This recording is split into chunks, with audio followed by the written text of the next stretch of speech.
तो हिंदू राष्ट्र की मांग को लेकर चर्चा में रहने वाले बागेश्वर धाम के धीरेंद्र शास्त्री ने एक बार फिर सियासी माहौल को गर्मा दिया।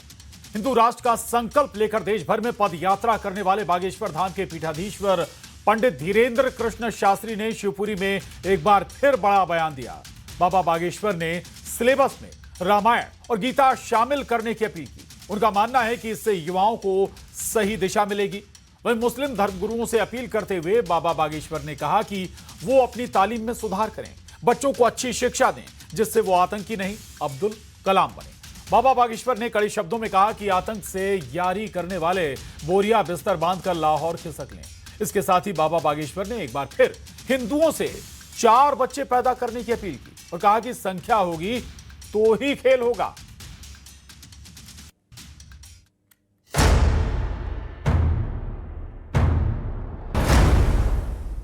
अक्सर अपने बयानों को लेकर चर्चा में रहने वाले पंडित धीरेंद्र शास्त्री ने एक बार फिर से हिंदू राष्ट्र की हुंकार भरी।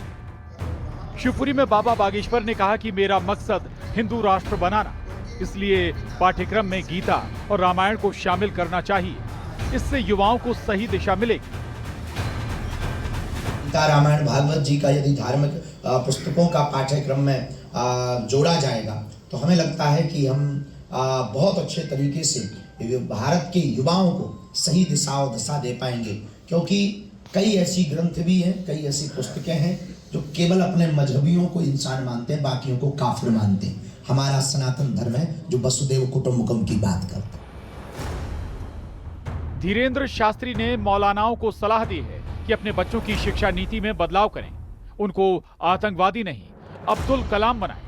अगर ऐसा नहीं करेंगे तो वो दिन दूर नहीं जब बोरिया बिस्तर बांधकर लाहौर खिसका देंगे।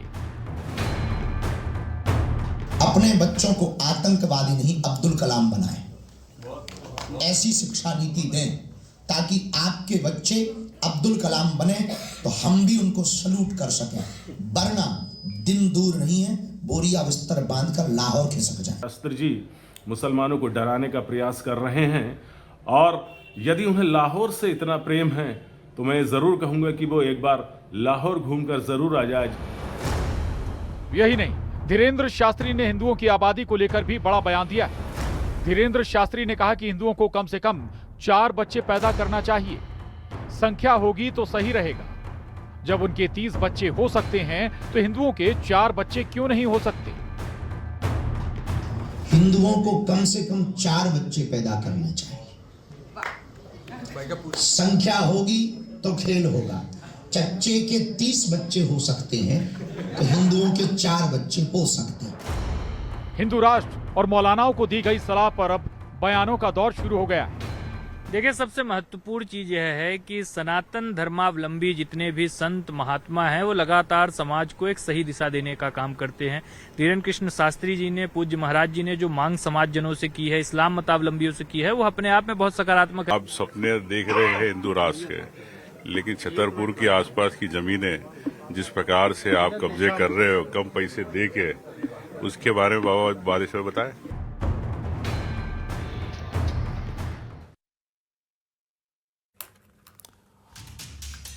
तो कभी हिंदू राष्ट्र और कभी 4 बच्चे पैदा करने वाला बयान, और अब मुस्लिम धर्म गुरुओं को सलाह, अगर तालीम में सुधार नहीं की तो बोरिया बिस्तर बांधकर लाहौर की तैयारी कर लो। धीरेंद्र शास्त्री ने पाठ्यक्रम में गीता और रामायण को शामिल करने की बात भी कह दी। ऐसे में सवाल यह उठता है कि अगर गीता और रामायण को शामिल किया जाएगा तो कुरान और बाइबल की भी मांग उठेगी, यानी इस पर भी विवाद होना स्वाभाविक है। आज इसी पर करेंगे महाडिबेट में चर्चा, लेकिन पहले सवालों पर नजर।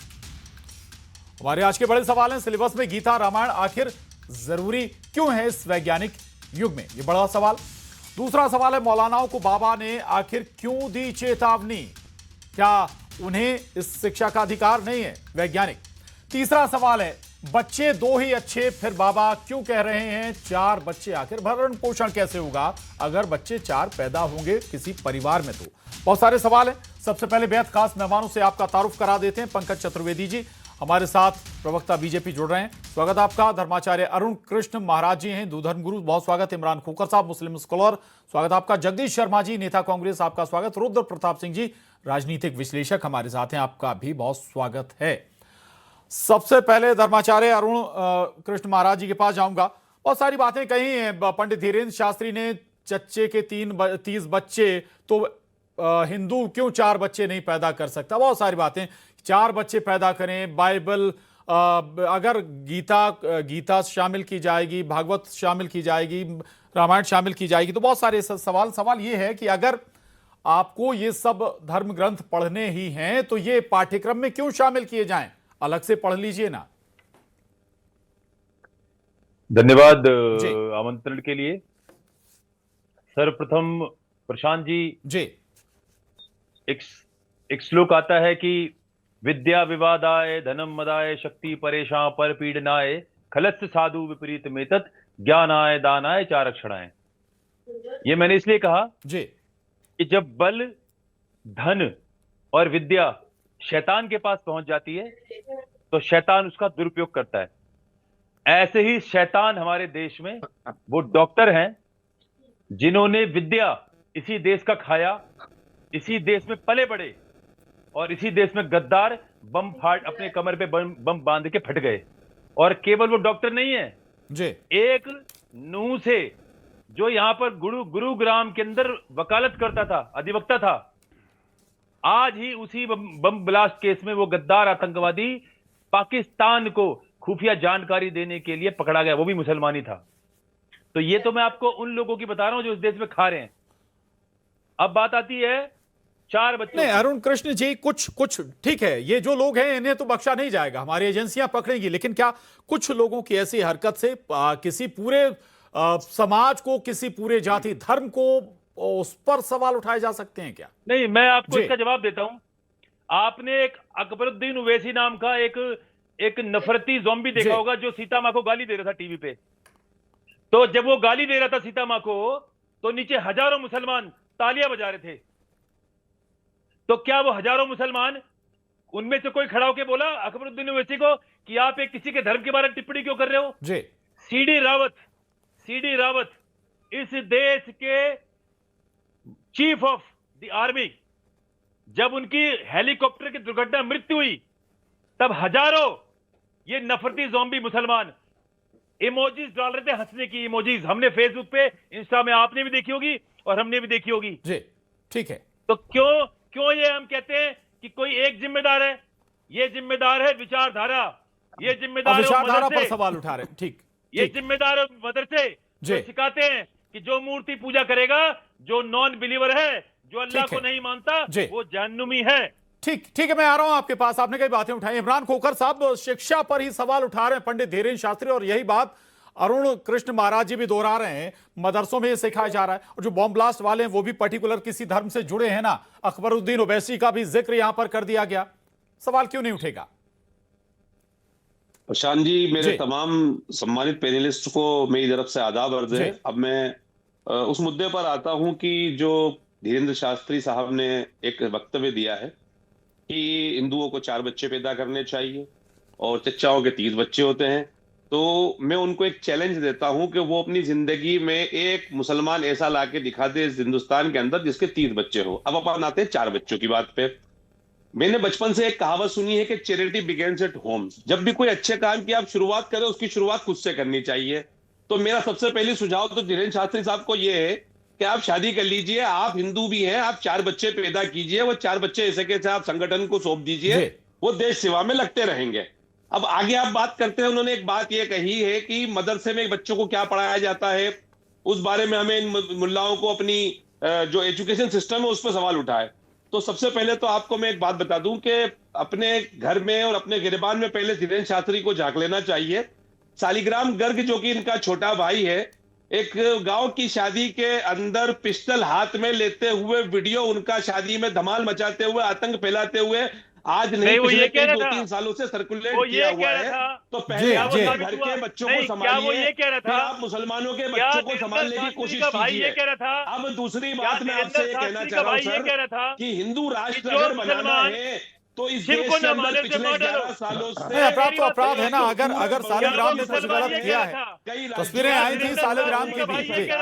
ठीक है, तो ये भारतीय जनता पार्टी जो हिंदुओं से हिंदुत्व के नाम पे धर्म के नाम पर वोट मांगती है, उस भारतीय जनता पार्टी को हिंदू राष्ट्र बनाने के लिए ठीक है, चलिए ठीक बिल लाना चाहिए, संसद के अंदर पास करा लें। ये कह रहा ये था बेवजह की जो बयानबाजी, सिख को न बेवजह की माने नोटंकी करने की कोई जरूरत नहीं है।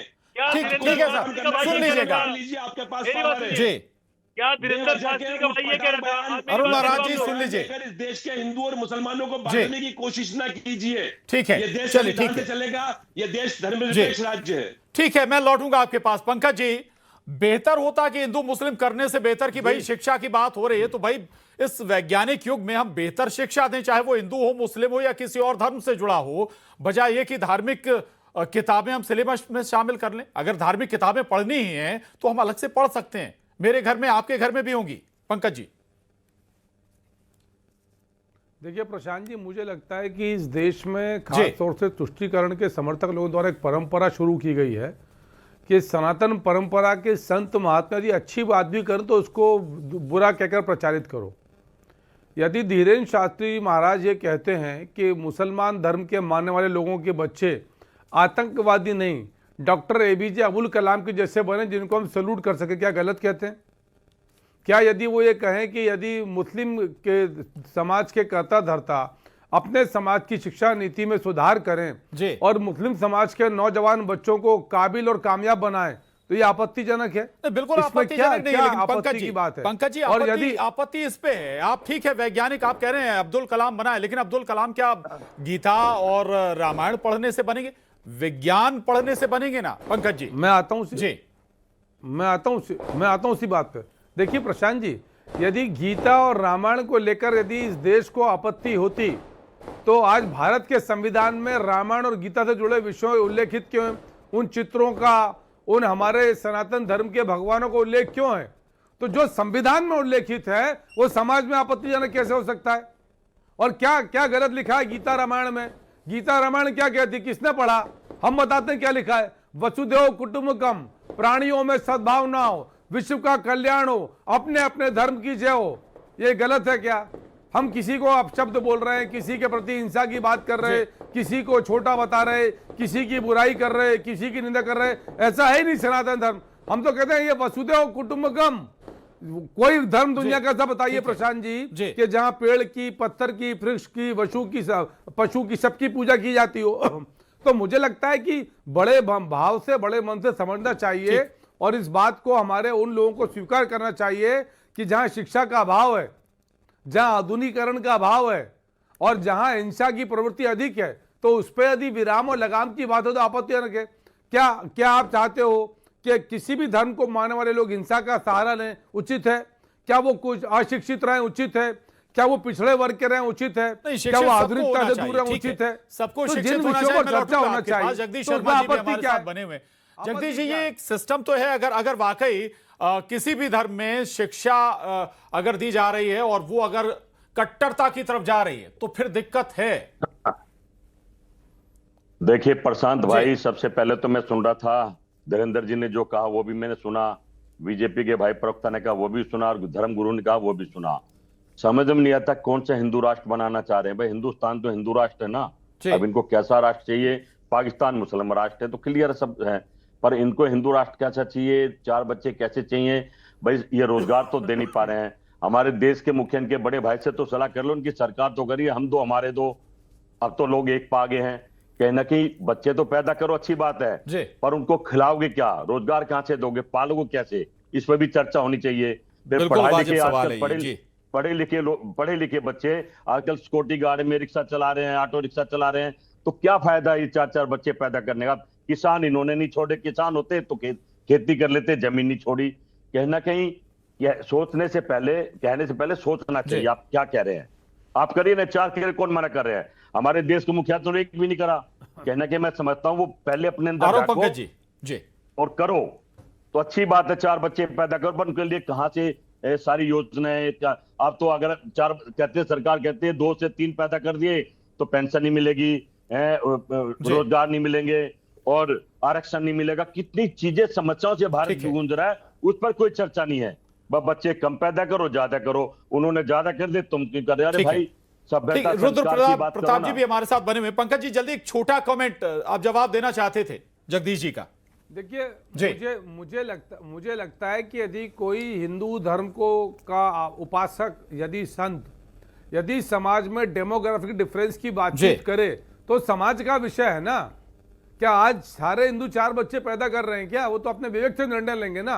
लेकिन डेमोग्राफिक डिफरेंस जो देश में है ना, 1965 से 2015 तक हिंदू धर्म को मानने वालों की संख्या घटी है, बाकी धर्मों की बड़ी खुला खेल है। सरकार की रिपोर्ट है, तो इस सच को स्वीकार करना पड़ेगा। इसकी चिंता कौन करेगा? हिंदू धर्म के देखिए साधु संतों का काम है धर्म के रास्ते पर भगवान का ज्ञान ठीक है। उस डेमोग्राफी पर सरकार को शुरुआत से ध्यान देना चाहिए था। बीजेपी की सरकारें भी रही, कांग्रेस की सरकारें भी रही हैं। ठीक है, जो धर्म गुरु है सब ठीक है। मैं आऊंगा आप लोगों के पास, रुद्र प्रताप जी के पास जाऊंगा प्लीज। जी प्लीज, रुद्र प्रताप जी बहुत देर से। रुद्र प्रताप जी भाई, आज अगर रामायण, भागवत, गीता सिलेबस में शामिल करने की मांग उठ रही है तो फिर भाई आगे दूसरी धार्मिक किताबों की भी मांग उठेगी।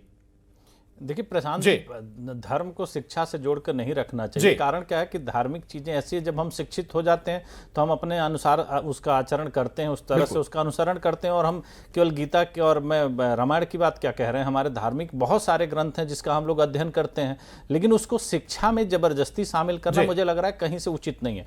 दूसरे, जैसे धीरेन्द्र शास्त्री जी ने जो बयान दिया है, एक्चुअली क्या है कि वो एक धार्मिक व्यक्ति हैं, तो राजनीतिक तरीके से उसको घुमा फिरा के नहीं कह पाते हैं, वो सीधे सीधे बोल देते हैं। उनके कहने का जो चेंज को बदलने का है कि मुस्लिम समाज की जो आबादी बढ़ रही है उस हिसाब से हिंदू समाज की भी आबादी बढ़नी चाहिए, उसको बैलेंस करने के लिए। जबकि उनको ये कहना चाहिए कि मुस्लिम समाज की आबादी को कम करना चाहिए, जो उनके बच्चों की संख्या ज़्यादा हो रही है। तो इस पर सरकार को सख्ती से एक नियम लाना चाहिए। जैसे हम लोग बहुत समय से चर्चा कर रहे हैं कि इस देश में जनसंख्या नियंत्रण कानून आना चाहिए। कारण क्या है कि आज भी हम चाइना को पार करके 145 करोड़ को पार कर चुके हैं। और उस स्थिति में अगर कोई भी प्रबुद्ध व्यक्ति, जैसे धीरेन्द्र शास्त्री जी को बहुत सारे लोग फॉलो करते हैं, काफ़ी चर्चित व्यक्ति हैं, तो इस तरह से बयान देने से थोड़ी सी चीज़ें हल्कापन हो जाता है। जैसे जिस उद्देश्य के साथ वो निकले हैं उस उद्देश्य में उनका थोड़ा हल्कापन आएगा। कारण क्या है कि बहुत बड़ा समाज जो है, जो आज इस समय संघर्ष कर रहा है कि जनसंख्या को नियंत्रण किया जाए, क्योंकि जनसंख्या वृद्धि से इस देश को जो समस्याएं हो रही हैं किसी से नहीं छुपी हो गई, हर तरह की समस्याएं हम लोग फेस कर रहे हैं। तो उसमें उनकी तरफ से इस तरह का बयान आना चाहिए था कि मुस्लिम समाज को आबादी पर नियंत्रण करना चाहिए, न कि उनको ये कहने की जरूरत थी कि हिंदू समाज। आपको लगता है कि बोलने का तरीका थोड़ा बस वही है, मैंने क्या कहा कि वो धार्मिक व्यक्ति हैं तो उस तरह से वो सीधी बातें करते हैं, तो उसका अलग मतलब हो जाता है। लेकिन सवाल यही होता है कि इस तरह की बयानबाजी नहीं करनी चाहिए। हिंदू राष्ट्र की वो बार बार बात करते हैं जिस पर सवाल उठता है। लेकिन वाकई जो जनसंख्या का जिक्र है, जनसंख्या विस्फोट है, विश्व की हम सबसे बड़ी आबादी है, संसाधन हमारे पास है नहीं। चीन से अगर हम तुलना करें तो भौगोलिक क्षेत्र पर भी चीन हमसे कहीं ज्यादा आगे बैठता है, बड़ा होता है। एक बार फिर मैं अरुण कृष्ण महाराज जी के पास जाऊंगा। अरुण कृष्ण महाराज जी, 4 बच्चे पैदा करेंगे तो बताइए उनका भरण पोषण कैसे होगा, उन्हें खिलाएंगे पिलाएंगे क्या? एक सामान्य परिवार अपना जीवन आराम से गुजारने के लिए भी उसे बहुत मेहनत करनी पड़ती है। महाराज जी देखिए, समय दीजिएगा अपनी बात रखने के लिए। जी जी। पहली बात, एक कांग्रेस के नेता ने एक बात बोली कि धर्म गुरु अपना काम करें। पहली बात तो आप हमें नहीं सिखाओगे हमें अपना क्या काम करना है, हमें पता है। तो भाई धर्म गुरु जो है ना वो किसी और मत करो, ये हिंदू मुसलमान तो आपका काम नहीं है। आपको सुरक्षा भी चाहिए। सुनिए सुनिए, सब देखिए, आपके पीछे बोला मैंने, आपके पीछे बोला, जानते हो, अगर बीच में बोलोगे तो आपको बोलने नहीं दूंगा। सारे पॉलिटिकल गुरु बन गए। जगदीश जी सुन लीजिए, जगदीश जी आ रहा हूं आपके पास, समय खराब हो जाएगा प्लीज। हमारा काम क्या रहा है? अरुण कृष्ण महाराज जी प्लीज जल्दी आईना दिखाओ देश के। जगदीश जी, हिंदू मुसलमान धर्म के ठेकेदार बन के बैठ गया। जगदीश जी जवाब ले लीजिए। जगदीश जी प्लीज, जगदीश जी प्लीज आ रहा हूं आपके पास, दोबारा आ रहा हूं। अरुण महाराज जी बताइए 4 बच्चों को पालेंगे कैसे? कैसे पालेंगे 4 बच्चे? अभी बाबा देखा कैसे लड़कियां लेके घूम रहा था। नहीं बाबा देखा कैसे लड़कियां। जगदीश जगदीश शर्मा जी, मुसलमानों के लिए चाटुकारिता मत करो, मुसलमानों की चाटुकारिता बंद करो। अरे तुम छोड़ो, जवाब दीजिए अरुण महाराज जी, जवाब प्लीज। लड़कियां चाहिए तुम्हें, सारे बाबा लड़कियों के खजाने लिए बैठे हैं। तुम्हारा इतिहास बोल रहा है ताकि बाबा हो तुम बाबे हाथ आके नकली बाबा बन के बैठ जाते हो, धर्म के बारे में जानते हो, किसी भी धर्म के आदमी का। जगदीश शर्मा जी व्यक्तिगत मत उठाइए सवाल किसी पर भी, ऐसा सवाल ठीक नहीं, वाजिब नहीं है सवाल। ठीक है, जल्दी कम शब्दों में अरुण कृष्ण महाराज जी प्लीज। ये कोई नहीं होते समझाने वाले। धर्म भगवान राम ने स्वयं कहा है, सत्यमेव ईश्वरो लोके सत्य धर्मा सदा स्थिता। नहीं, ये बताइए ना कि 4 बच्चे कैसे पालेगा एक साधारण परिवार? धीरेन्द्र शास्त्री कहते हैं 2 अपने पास रखिए, 1 साधु संतों को दे दीजिए, 1 देश सेवा में लगा दीजिए। अरे भाई जब भर्ती होती है सेना में, देख लीजिए ना, 100 अगर भर्ती निकली है तो 1 लाख बच्चे पहुंच रहे हैं। देखिए जी, ऐसा है जी, ये देश 1947 पे गोरे विदेशियों से शिफ्ट होके भूरे विदेशियों के पास गया और भूरे ठीक है। विदेशियों ने इस देश का पहला शिक्षा मंत्री मुसलमान बनाया। इन लोगों ने 70 साल केवल हिंदू धर्म, हिंदुत्व और हमारी हिंदू चेतना, संस्कृति, परंपरा का नाश कराई कांग्रेसियों ने। इसलिए इनको चिढ़ होती है आज धर्मगुरुओं से भी, इनको चिढ़े मंदिरों से भी, इनको चिढ़े संस्कारों से भी। अरे जो धर्मगुरु लेकिन एक बात बता दूं, कौन है तुम्हारा देश को बताओ। इमरान खोकर साहब के पास जाऊंगा। इमरान खोकर जी, अगर धीरेन्द्र शास्त्री ये कहते हैं कि तालीम दुरुस्त की जाए, तालीम बेहतर की जाए, तो उसमें दिक्कत क्या है? इन भूरे विदेशियों ने केवल इस देश की इमरान खोकर साहब, इमरान खोकर साहब और इन चाटुकारों ने इसकी जांच करो, इसके मटके नीचे कुछ निकलेगा। प्रशांत जी, अब मैं इस दौरान में कैसे बोल पाऊंगा? दो भाई हमारे बीच में बोलते रहेंगे। अरुण कृष्ण महाराज जी, अरुण कृष्ण महाराज जी, चुप हो जाएं प्लीज, शांत हो जाएं, वक्त खत्म हो जाएगा। नहीं, चाटुकार को बंद करा, चाटुकार बीच में जो बोल रहा है। प्रशांत जी, मेरा निवेदन आपसे ये है कि एक होता है संत, एक होते हैं मौलाना, जिनका काम होता है प्रेम का प्रचार प्रसार करना, प्रेम को फैलाना, बंधुत्व को फैलाना। और कुछ लोग उसमें ऐसे होते हैं कि जिनका काम नफरत फैलाना होता है, जिनका काम देश के अंदर नफरत बांटना होता है। अब मैं आता हूं आपके मुद्दे पे। अगर तालीम के मामले में अगर हमारे यहाँ पर कोई कमी है, उसको सुधारने के तरीके हमारे पास पहले से मौजूद है, वो हम कर रहे हैं। असल में मसला क्या है सर, ये सब राजनीतिक बाबा जितने भी हैं, इनको धर्म का चोला ओढ़कर जमीनों के अवैध धंधे करने हैं, इनको धर्म का चोला ओढ़कर अपने प्रोडक्ट पे धर्म का चोला। वक्त थोड़ा कम है। पंकज जी, ये एक बात इसी को आगे बढ़ाऊंगा। इमरान खोकर जी जो कह रहे हैं, आप जवाब भी देना चाहते हैं। एक बात और ये कि कांग्रेस कहती है कि भाई बीजेपी के एजेंडे पर ये सारे धर्मगुरु काम कर रहे हैं। किसी भी तरीके से राजनीतिक बयानबाजी, पंकज जी, देश के दो समुदायों को अलग अलग बांटना है। प्रशांत जी, बाकी लोग उत्तर दूं मैं जी। प्रशांत जी, इमरान खोकर जी आ रहा हूं। प्रशांत जी प्लीज। पंकज जी, प्रशांत जी, मेरा आग्रह यह है कि ना तो जगदीश शर्मा जी को, ना इमरान खोकर जी को हमारे महाराज अनिरुद्ध जी के अपमान करने का अधिकार है, ना मेरे धर्म के संतों को अपमान करने का अधिकार है, ना जगदीश शर्मा जी को, ना इमरान खोकर जी को। और ये जगदीश शर्मा जी में इतनी दम है तो किसी अन्य धर्म के धर्म गुरु के बारे में कुछ बोलकर बताओ, हालत खराब हो जाएगी। सहिष्णु लोग हमारे महाराज को अपमानित कर रहे हो। गुरु के काम नहीं है ये भाई, हिंदू से अधिकार दिया आपको हमारे महाराज को ऐसे बोलने का? गुरु के काम नहीं है। प्रशांत जी, बेइज्जती करा रहे हो। ये इमरान और जगदीश मिलकर, ये इमरान और जगदीश मिलकर क्या कर रहे हैं? ये बता रहा हूँ, मोदी जी आसाराम बापू के साथ क्या कर रहे हैं? हमारे बाबाओं की धर्म जेल में पड़ा है, इसलिए आए हो। शर्म आनी चाहिए। तुष्टीकरण करने जो वाले काम है वो करो ना। चापलूस लोग एक आधा तो हमारे महात्माओं की बेइज्जती कर रहे हो। चलिए ठीक है, ठीक है। हमारे संस्कार है कांग्रेस के, अपने धर्म से भटक सोनिया गांधी के, उनका सोनिया काम गांधी है के लोग, ठीक है। सब बैठा बैठे हिंदू मुसलमान किसने आप लोग बैठ के अधिकार दिया इमरान जी, आखिरी शर्मा को? कौन ने अधिकार दिया? रुद्र जी, वाकई ये अगर इससे हटके हम वाकई फोकस करें शिक्षा पर तो शायद बेहतर होगा, इतनी तमाम बहस के बाद। देखिए प्रशांत जी, होना भी चाहिए। जैसे दोनों तरफ की मैं बात कर रहा हूँ, अगर जैसे अभी मुस्लिम धर्म की बात हो रही है तो वहाँ शिक्षा में बहुत सारी कमियां, वहाँ पे भी धार्मिक आधार पर शिक्षा दी जाती है, तो शिक्षा में सुधार की आवश्यकता है दोनों तरफ से। ऐसा नहीं है, और न ही कि उसमें किसी धार्मिक चीज़ों को पढ़ाया जाए। शिक्षा जो सामाजिक व्यवस्था बन रही है, अब जैसे देख रहे हैं समय समय पर टेक्नोलॉजी बढ़ रही है, नए बच्चे आ रहे हैं, तो एक्सपेरिमेंट का विषय नहीं है कि आप उनके ऊपर एक्सपेरिमेंट करिए और आगे आने वाले समय में वो विश्व में जो प्रतिस्पर्धा है उसका सामना ही नहीं कर सकते। उनको बेहतर बनाने का बिल्कुल, यानी शिक्षा में धर्म का इन्वॉल्वमेंट ना करें कहीं भी, बल्कि अगर है कहीं तो उसे हटाने की दरकार है। और 4 नहीं बल्कि जितने भी बच्चे करें, आप उन्हें अच्छे से पढ़ा लिखा पाएं, ये जरूर प्लान करें। बहुत शुक्रिया आप सभी खास मेहमानों का इस चर्चा में शामिल होने के लिए। महाडिबेट में बस इतना ही।